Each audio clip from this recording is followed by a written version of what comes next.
Welcome to Bridging Chicago, a podcast that aims to connect our listeners to Chicago's business, community, cultural, and charity leaders. Brought to you by the SATC Solutions Center. You can connect with us on Instagram or Twitter, where our handle is @BridgingChicago. For more information, including our email, visit us online at satcsolutions.com. Be sure to rate and subscribe to Bridging Chicago on iTunes, Spotify, or wherever you listen to this podcast.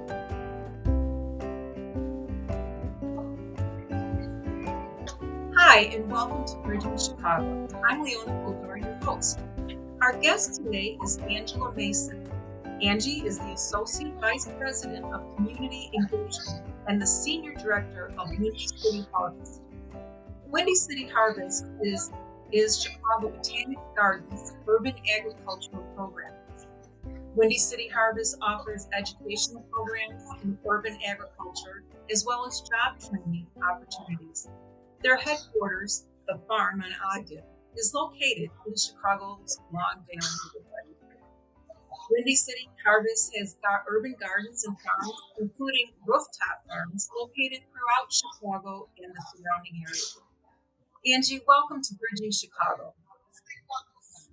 Thank you. Happy to be here today. Angie, I'd like to start out, first of all, asking you if you could tell us a little bit about yourself and the role that you have with Windy City Harvest. Yeah, so I started at the garden in 2003. It's, if somebody would have asked me 20 years ago what my career path was going to be, I definitely would not have said farming. I definitely would not have said living in Chicago. My goal was really to design public garden spaces and to facilitate that kind of people-plant connection. And so while I was working on my thesis, position opened at the Botanic Garden as coordinator of community gardening.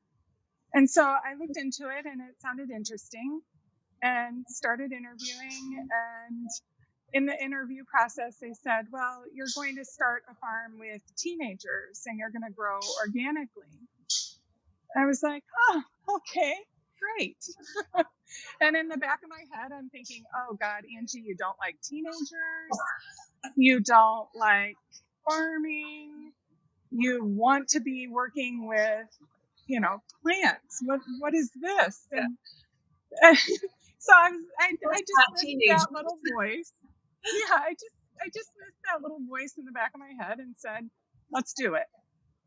And so I was given the job offer and started this, what is now our Windy City Harvest program with our Green Youth Farm in Waukegan, North Chicago. And it was me and 13 teenagers, an acre of land, and just a series of miniature disasters. Okay, but so I'll start then. It was a rough start, but we learned so much together. Okay. And I think when I took a step back and kind of looked at the programming that we were trying to offer and the things that we really wanted to do, we were facilitating that people-plant connection. I was designing a space that people could garden in public. Mm-hmm. It just wasn't, I had to shift my It wasn't how you envisioned in the beginning. Yeah. I always thought that I would work in community gardening until something opened in display gardens, and that's been 18 years ago, and I haven't looked back. Obviously, you found a niche. Hear that you're doing this for so long. Where are you originally from, Angie? I grew up in the Quad Cities. Okay. My dad was a welder for John Deere. We lived out in the middle of the country. I spent all day out in the woods, playing, and nature was always part of who I was. Yeah. And gardened with my grandparents. I did canning with my grandmother. And so all that's of great those. that you ended up where you are now. It's like a natural thing. Yeah, absolutely. Absolutely.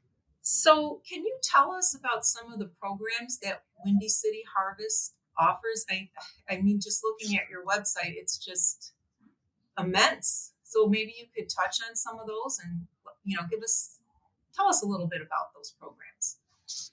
Yeah, we really started. So when we started the youth farm program, it was a challenge from Senator Durbin. And it was a challenge from him because he had supported our school garden initiative for a number of years. And we could say we served 10,000 kids a year.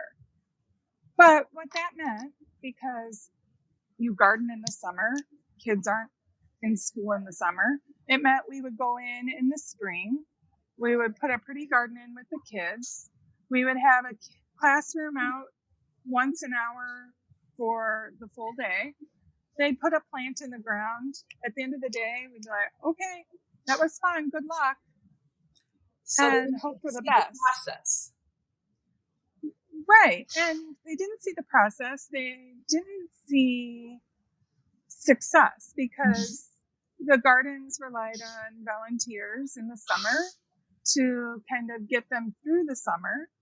And we were planting mostly perennials and annuals. We weren't planting much in the way of vegetables. Okay. So they'd come back in the fall and the gardens would just kind So of... it wasn't a hands-on experience, truly. No, not enough. And so he said, I don't want to, I want to see something more impactful, something more meaningful. Yes. And so we took a step back and looked at something that could really create impact, that could have real meaning, that could have that hands-on component. So that's when we launched the Youth Farm, and that was in 2003. From there, we had 2 years of running that site in North Chicago, Waukegan. We still have it. It's our Green Youth Farm program in Lake County. And as we were figuring out the program model, we had funders who had worked with us on the school garden initiative who wanted us to bring that model to North Lawndale. Mm-hmm. So in 2005, we built our second youth farm site here in North Lawndale, adjacent to the farm on Ogden.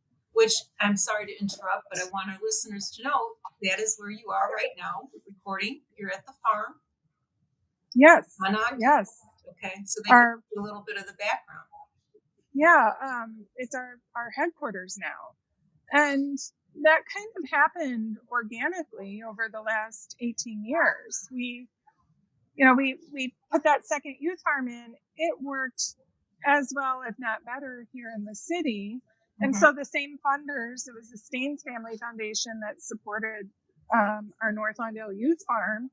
They said, well, will this work with a difficult to employ adult population? So I don't know. We can try it. Mm-hmm. And that's when we started looking at other models that could support a transitional jobs program for people who are coming out of the criminal justice system. And we piloted that in 2008. And again, we had a series of miniature disasters that you learned from. Yeah, that we learned a great deal from, and it really helped shape what our program is today. We ran that pilot program at City Colleges of Chicago, the Arturo Velasquez Institute campus, because they had a greenhouse that wasn't being utilized. Oh. And they wanted to activate that space. And so we were running this pilot of our core program, and in the meantime, talking about what it would mean to start our apprenticeship program and really engage with city colleges and have a 4-credit opportunity for graduates of our youth farm program, graduates of the core program, and others who wanted to work in this space. And that's 15 years ago. And 15 years ago, it was near impossible to find somebody who was interested in kind of the social justice side of farming, interested in urban farming, and interested in kind of this model of what is now a social enterprise. And that kind of leads me into your collaborators. I noticed on your website you have a lot of organizations and companies that you collaborate with. I'm sure they've played a huge role in the success of Windy City Harvest and your programs. Oh, we couldn't do it without them. And what are some of those? Well, the Farm on Ogden, for instance, is a partnership with Lawndale Christian Health Center. Okay. And we have a $0 lease for the space. And in exchange, we offer our Veggie RX program free to their patients. Mm-hmm. And so it was a way to really have an anchor site in the city for our programming, because we didn't have office space in the city. We would work out of our partner organizations' spaces. We would find a coffee shop and sit down with our laptops. We would squat wherever people would allow us find space to work. Yeah. And we have 17 farm sites scattered all over really 16 scattered over the south and west sides of Chicago. And then our one satellite now that started it all in Waukegan, North Chicago. Mm-hmm. So we had outgrown all of the places that we were squatting. So you needed a base. You needed a base.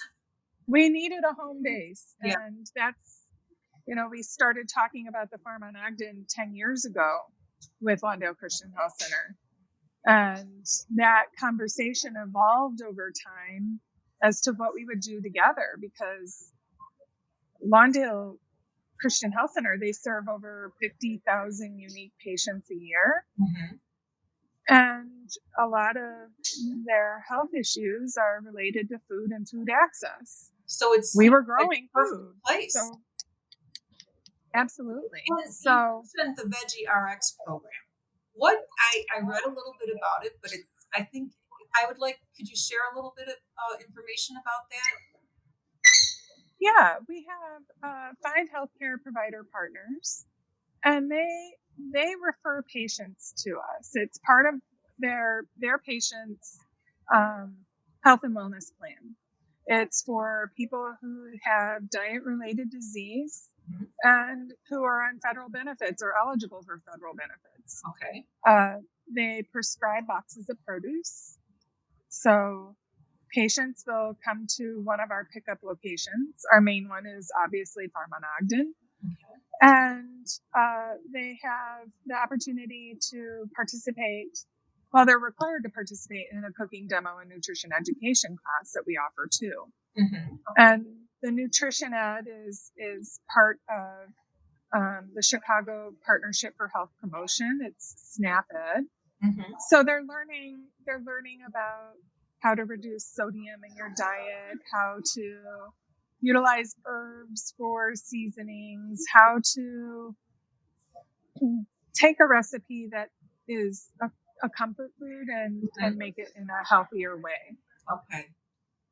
And so pre-pandemic, we had 400 patients roughly in the program. Mm-hmm. And in 2020, we had over 1,000 patients, and we are on target to reach and these are unique patients. They come back time after time after time. We're on target to reach about 1,300 patients this year. Wow, and you're able to service all of them with this Veggie RX program. Yeah, and we have to. It used to be all produce that we grew, We're now working with Midwest Foods to help supplement those boxes of produce because we can't grow enough food Yeah. to supply our Veggie RX participants with So a West balance to is kind one of of. the collaborators, and you work with them as well. Yes, they've been an excellent partner. Wow. So I mentioned we had 17 farm sites. We don't own any of the land that we're farming on. It's all done in partnership. Oh, okay. So even the Botanic Garden, the Chicago Botanic Garden, is on Cook County Forest Preserve land. So that's the way that the garden has always operated, is in partnership. Yes. Well, it I'm sure that helps so much, and it has grown your successful organization. One thing I wanted to touch on earlier, but I didn't. For people that don't really understand what urban agriculture, urban farming is, can you give us maybe a brief description of what it really is? Yeah, it's farming in small spaces and utilizing every square inch you possibly can to be as productive as you can. And our farm sites range from the size of one city lot to 2 acres. Okay. And 2 acres is our largest site, and that's a pretty large urban farm site generally. And also, I read on your website you have rooftop farms as well. We do. We do. It was really interesting. Back in 2012, we started our first rooftop farm at McCormick Place in partnership with MPEA and the Metropolitan Pier and Exposition Authority. Mm-hmm. And Savor Chicago. Savor Chicago is the food service provider for McCormick Place. Oh, okay. And they had a traditional green roof that was planted with sedum, and we took a look at it and took a look at what we could do to supplement the growing media on the rooftop to see if it would support the growth of vegetables. Okay. And we also had to take a look at the microclimate. We have about an acre now on the roof of McCormick Place. Wow. And there are so many little microclimates in that 1 acre that you really have to pay attention to in order to have a productive rooftop. When you say microclimate, you mean like the different climates in the different areas of that 1 acre, correct? Yeah, we have, because we're on McCormick West, and we have farm sites on the east side of McCormick West and the west side of McCormick West. Uh-huh. The east side, we're above the kitchen, so that generates extra heat. Okay. So we have an extended growing season, even though we're growing in literally 6 inches of media. Wow. So it's an interesting. From that kitchen, you're able to extend the growing season. And so you obviously had to plan it that way. Yep. Amazing. Yep. And then we have some places on the roof that have deeper soil. There's a couple of places on kind of the rooftop terrace area that have 2 to 3 feet of soil. Mm-hmm. And we're growing things like black cherries and figs. Wow. And gooseberries and currants and things that you would not expect on a rooftop. Absolutely. So it's a lot of fun, and we have bees on the rooftop. Most of our farm sites we try to keep bees at. Mm-hmm. So they help with the pollination, obviously, and they're very important. They are very important, and they produce delicious honey. Yeah, that's true.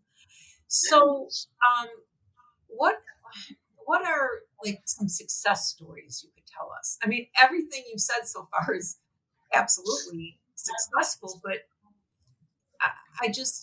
know that even like your job transitional programs, do some of those people go on to work permanently for Windy City Harvest or Chicago Botanic? Absolutely. Right now, I have 32 full-time staff, Mm-hmm. and 70% of my team are graduates from one of our programs, Oh, wow. whether it's the apprenticeship, core, youth farm. They've been in one program or another, Oh, sometimes so the full that's continuum. wonderful that, it's not just a transitional thing, it becomes a permanent thing. Yeah, and really we have a pretty high success rate at placing our transitional jobs, our core program members. We have a target of placing 80% in full-time employment a year. Oh, And we do track them for 2 years mm-hmm. to see if they stay employed and what their career path has looked like. With our apprenticeship program, we have about a 90% placement rate in the field. That's And pretty what's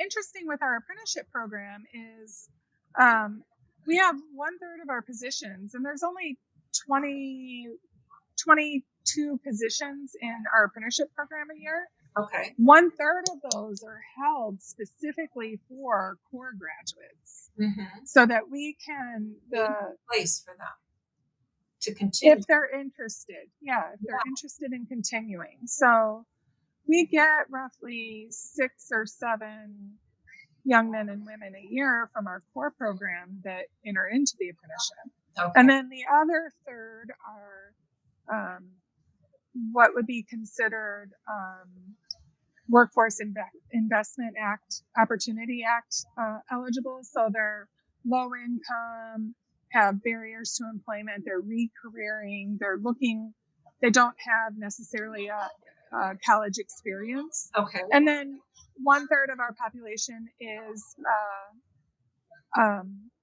people who find us through City College's catalog. They're interested in urban agriculture, Mm-hmm. and they want to try it on.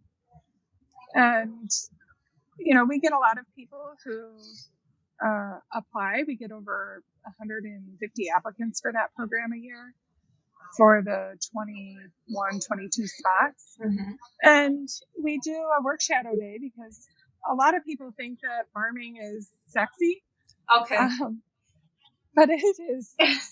You're going to And get it is. dirty. You're going to get dirty. You're going to be out there in rain, snow, heat. Mm-hmm. I mean, any element you can think of, it's a hard job. And, so we have a work shadow day where people can come and try it out for a day. Mm-hmm. And of those 120 applicants, over half will say, yeah, I changed my mind. So it's a great thing that you have the shadow day. I mean, it's great for them to see, hey, is this really for me, Right. And I'm sure it could work the opposite way where someone could say, okay, I'm just coming here. I know I don't want this, but then find out, hey, this is really great. We get a lot of that with our youth program and with our core program, where they're just coming because it's they have to. A paid experience, a paid work experience for them. And then they try it out and find that they end up loving it. Mm-hmm. So I know that it seems like urban farming, urban agriculture has really come to the forefront over, I don't know, the last 5 to 10 years maybe. What would you attribute that to?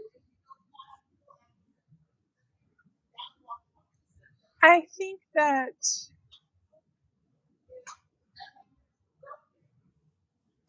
people want to see positive change in their communities. Mm-hmm. And one way to really make that happen is build community again. And people don't live in the same house for 20 years anymore. People move around a lot. Yeah. And so it's really hard to build a community when people are there for 1 or 2 years and then they pick up and When they're move. very transitional, yes. And so I think one of the things that urban agriculture does is it pulls people out of their houses. You can bring people together all from all sorts of backgrounds, Right.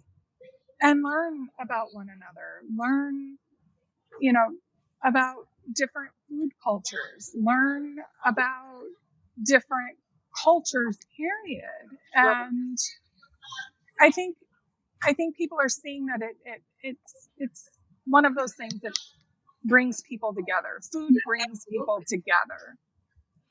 And so I think that that's part of it. I think it's, wanting to know. I think the other part is wanting to know where your food comes from too. And people want to eat healthier now. They want to eat healthier. They want healthier options. Yes. Finding a grocery store that has the produce that you might want is challenging in some neighborhoods. To your store. Yeah. The store at the farm in Ogden. Yeah. So when we were planning for the farm on Ogden, we did two things. We looked at where our core participants were getting jobs, because we wanted to provide real world work experiences for other industries than farming, because the food system has a variety of things that make it happen. Like you have transportation, you have retail, you have restaurants, you have all of these things to make the food system possible. And so we looked at where core participants were getting jobs, and they were getting jobs in vertical farm systems, so hydroponic and aquaponic operations. They were getting jobs in back of the house restaurant work. They were getting jobs in warehousing, not just food warehousing, but warehousing, car parts, whatever. They were getting jobs in janitorial services. They were getting jobs in retail. And so when we built this space out, we knew that we wanted retail. We knew that we wanted a space where people could come and buy their vegetables. We knew we wanted a teaching kitchen so we could run our Veggie RX program and do our cooking demos. We knew, just looking at where core participants were getting jobs, we knew we wanted our commercial kitchen.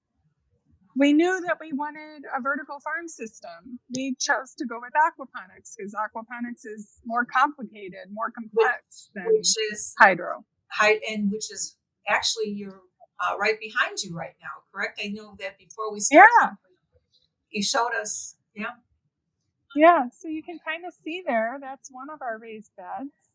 We harvest about 2,500 heads of lettuce a week from that system right now. Wow. And we're only about halfway complete. We'll put the other half online in about a month.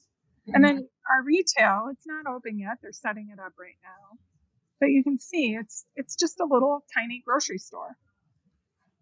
And that's open, so that'll correct? That is open to the public, yes. So those were the components that we wanted in this space. It was an opportunity to train, and it was an opportunity for us to really professionalize our systems and help professionalize urban agriculture. Our aggregation and cold storage space has 3 walk-in coolers. It has it's really high end for food safety purposes. So we're able to train and support like food safety audits for our farmer incubator program. So, and all of those things are necessary in order to sell to larger institutional buyers. And having the ability to support our smaller incubator farmers pull produce together and distribute from Farm on Ogden allows for our farmers to sell to bigger markets.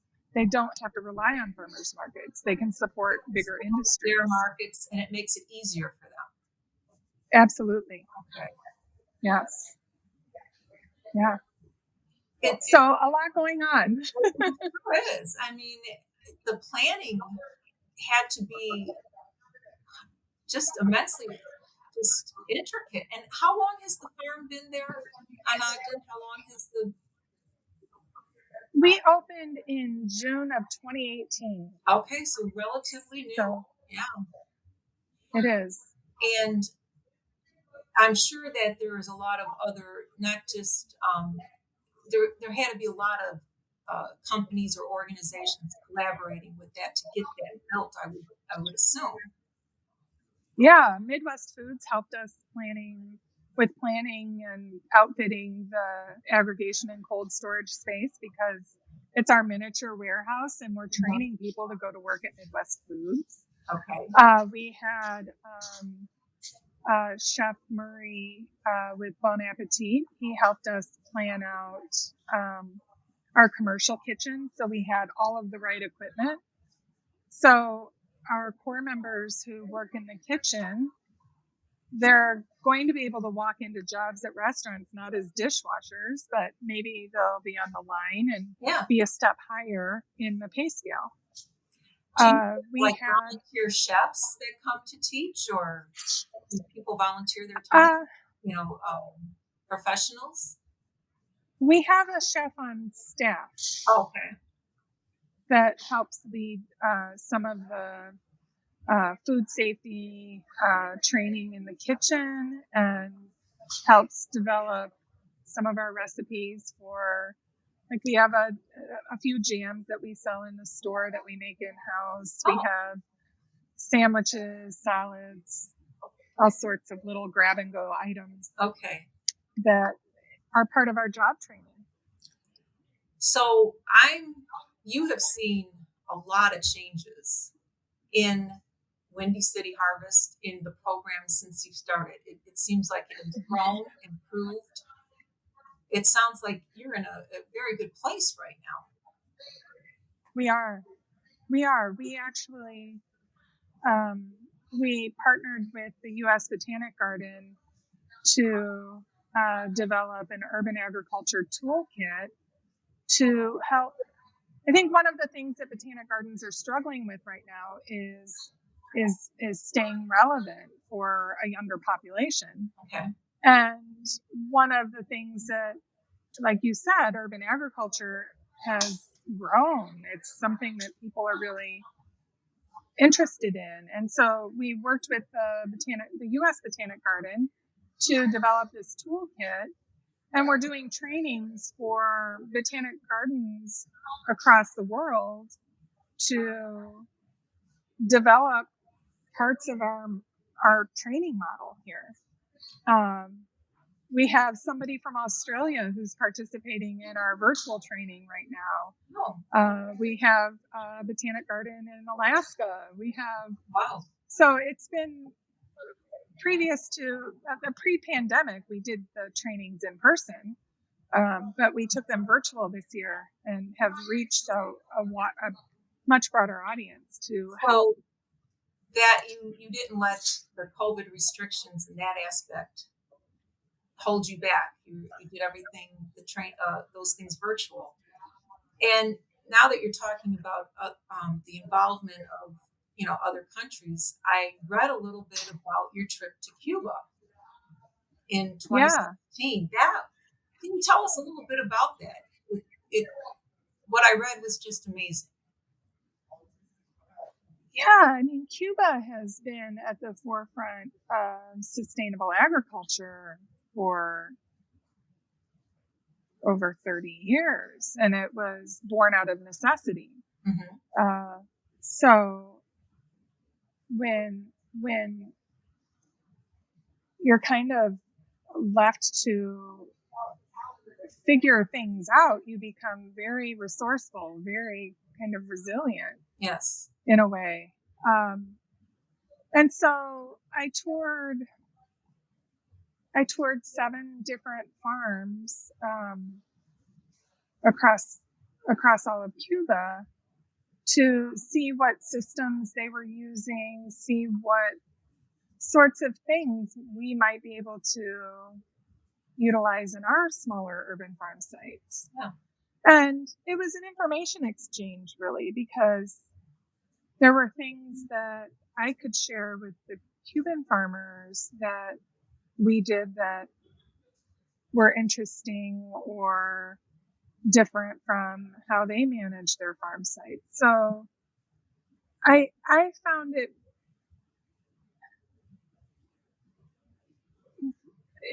really was probably one of